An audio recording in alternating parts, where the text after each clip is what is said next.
Hi guys, in this video I show you how to change the VW Beetle ignition switch. So I checked on the YouTube but I can't find any video.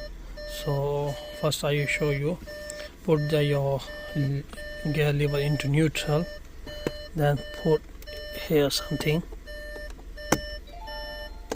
I'll put one thing here.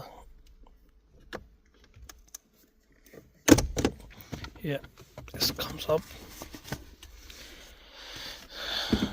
Here two screws, 1 and 2. You need to open it.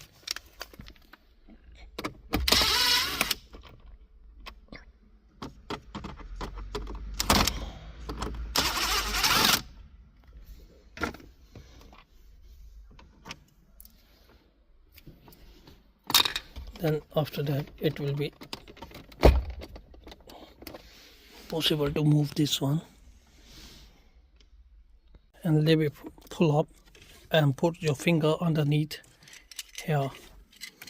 And this one is plastic one, is fixed, so when you put your finger underneath here and push it up, it will comes out. So it's simple. See you.